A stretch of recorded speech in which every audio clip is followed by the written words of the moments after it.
নমস্কার এভরিওয়ান, সবাইকে ওয়েলকাম করছি নতুন আরেকটি রেসিপি দেখার জন্য। আশা করি যে যেখান থেকে ভিডিওটি দেখছেন সবাই সুস্থ আছেন এবং ভালো আছেন। আজকে শুকনো চালের গুঁড়ো দিয়ে চিপসের রেসিপি। চিপস কিন্তু কম বেশি সবার পছন্দ, বিশেষ করে বাচ্চাদের কিন্তু ভীষণ প্রিয়। বাজার থেকে না কিনে ঘরেই কিন্তু মাত্র একটি উপকরণে এই চিপসগুলো তৈরি করতে পারেন এবং পুরো বছর সংরক্ষণ করেও খেতে পারবেন। প্রথমে চালের গুঁড়োর একটা ডো তৈরি করে নিতে হবে। কড়াইয়ে আমি পরিমাণ মতো জল ব্যবহার করলাম। এবার স্বাদ মতো লবণ দিয়ে দিলাম। জলটাকে ভালোভাবে বলক নিয়ে আসতে হবে। ভালোভাবে বলক আসার পরে এ পর্যায়ে আমি এখানে চালের গুঁড়ো ব্যবহার করব। তবে এই চিপসগুলো যেহেতু সংরক্ষণ করতে হবে, সেক্ষেত্রে কিন্তু চালের গুঁড়োর ডোটা ভালোভাবে সিদ্ধ করে নিতে হবে। আর এটা শুকনো চালের গুঁড়ো, আতপ চালের গুঁড়ো, তবে আপনারা চাইলে ভিজা চালের গুঁড়ো ব্যবহার করতে পারেন অথবা সিদ্ধ চালের যে গুঁড়োটা আছে সেটাও ব্যবহার করতে পারেন। আমি ঢাকনা দিয়ে 5-7 মিনিটের মতো লো আছে ভালোভাবে সিদ্ধ করে নিলাম। এবার ডোটাকে খুব ভালোভাবে মথে নিতে হবে। আমি প্লেটে ঢেলে নিলাম।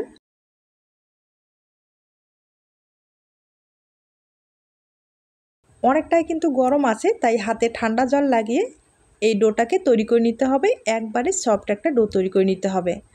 আর এই ডোটা আমি আবারও বলছি, ভালোভাবে কিন্তু সিদ্ধ করে নিতে হবে। আর ভালোভাবে সিদ্ধ করলে এই চিপসগুলো অনেক দিন পর্যন্ত ভালো থাকবে।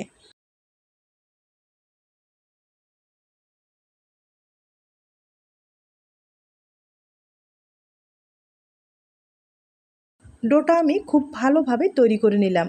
এবার চিপসগুলো তৈরি করে আপনাদের দেখিয়ে দিচ্ছি। আর বেলার সুবিধার্থে সামান্য পরিমাণে একটু চালের গুঁড়ো ব্যবহার করলাম। আর যতটুকু সম্ভব কিন্তু পাতলা করে বেলে নিতে হবে।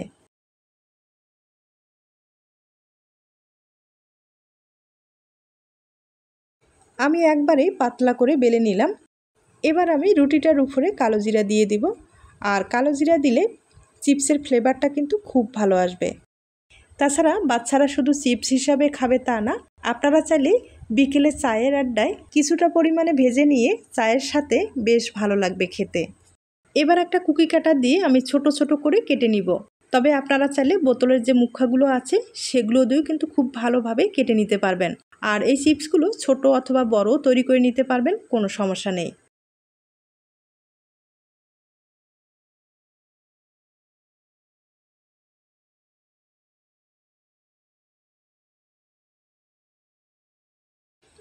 কেটে নেওয়া যে বাড়তি অংশগুলো আছে সেগুলো কিন্তু আবার আমি বেলে চিপস তৈরি করে নেব। এই চিপসগুলো চালের গুঁড়ো দিয়ে তৈরি করে নিলাম। তবে আপনাদের যদি চালের গুঁড়ো না থাকে কোনো সমস্যা নেই। হাতের কাছে আটা যদি থাকে অথবা ময়দা থাকে, ময়দা দিয়েও কিন্তু এই চিপসগুলো খুব সহজেই তৈরি করে নিতে পারেন। আটা অথবা ময়দার যে চিপসগুলো তৈরি হয় সেগুলোও খেতে কিন্তু খুব ভালো হয়। একইভাবে আমি আরেকবার তৈরি করে দেখিয়ে দিচ্ছি।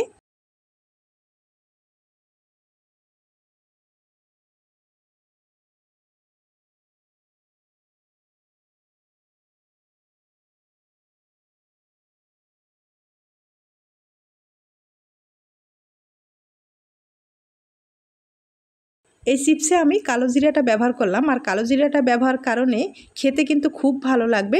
যেমন আমরা নিমকি খেয়ে থাকি, একই স্বাদ কিন্তু এই চিপসে আছে। আপনারা চাইলে ট্রাই করতে পারেন।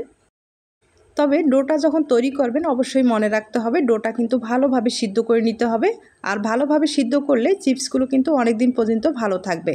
আর কোনো কারণে ডোটা যদি ভালোভাবে সিদ্ধ না হয়, তার জন্য যেটা করতে হবে, এই চিপসগুলো তৈরি করার পরে ভাপিয়ে নিতে পারেন। আর ভাপিয়ে নেওয়ার পরে চিপসগুলো কিন্তু রোদ্রে শুকাতে হবে, এরপরে সংরক্ষণ করতে পারবেন। আমি অফ ক্যামেরায় কিছুটা ডোয়ে কিন্তু একটু ফুড কালার ব্যবহার করলাম। আপনাদের যদি ফুড কালারটা পছন্দ হয় দিয়ে দিবেন অথবা স্কিপ করতে পারেন। আমি এখন চিপসগুলো ভাপিয়ে নিচ্ছি। আর বেশি সময় কিন্তু ভাপানোর দরকার নেই, 2 হতে 3 মিনিটের মতো ভাপিয়ে নিলেই হয়ে যাবে।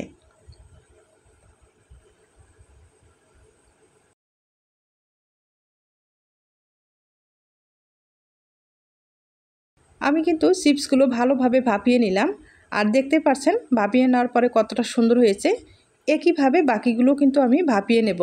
আমি কিন্তু সবগুলো চিপস ভাপিয়ে নেওয়ার পরে রোদ্রে শুকিয়ে নেব। রোদ্রে শুকার পরেই আপনাদের আমি দেখিয়ে দিচ্ছি। চিপসগুলো আমি রোদ্রে শুকিয়ে নিলাম। আর দেখতেই পাচ্ছেন কতটা সুন্দর হয়েছে।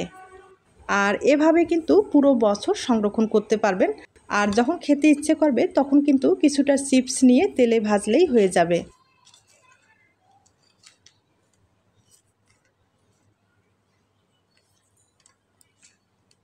আর হঠাৎ অতিথি আপ্যায়নের জন্য ঘরে কিছু না থাকলে এই চিপসগুলো যদি থাকে চায়ের সাথে কিন্তু বেশ ভালো লাগবে। আমি আবারও বলছি, খেতে দুর্দান্ত টেস্টি হয়। এখন আমি কয়েকটা চিপস আপনাদের তেলে ভেজে দেখিয়ে দেব।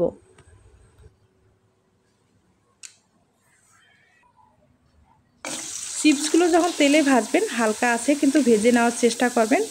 আর চুলার আঁচটা কিন্তু কোনোভাবে বাড়ার দরকার নেই, চিপসগুলো পুড়ে গেলে খেতে ভালো লাগবে না। একবারে হালকা আছে ভেজে নিলে চিপসগুলো কিন্তু দেখতেও ভালো লাগবে এবং খেতেও ভালো লাগবে। দেখতে পাচ্ছেন ভেজে নেওয়ার পরে কতটা সুন্দর হয়েছে। একইভাবে আমি আরও কয়েকবার আপনাদের ভেজে দেখিয়ে দিচ্ছি।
আমি আপনাদের অনেক কয়েকবারই কিন্তু ভেজে দেখিয়ে দিলাম।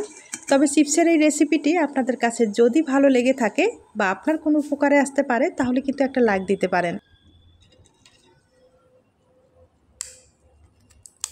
দেখতেই পাচ্ছেন চিপসগুলো কতটা মুসমুসে হয়েছে। আর এরকম মুসমুসে হলে চিপসগুলো খেতে ভালো লাগবে। তাইলে আজ এ পর্যন্ত, নতুন কোনো রেসিপির সাথে আবার দেখা হবে। নতুন রেসিপির জন্য সবাইকে আমন্ত্রণ রইল। সবাই ভালো থাকবেন এবং সুস্থ থাকবেন। নমস্কার।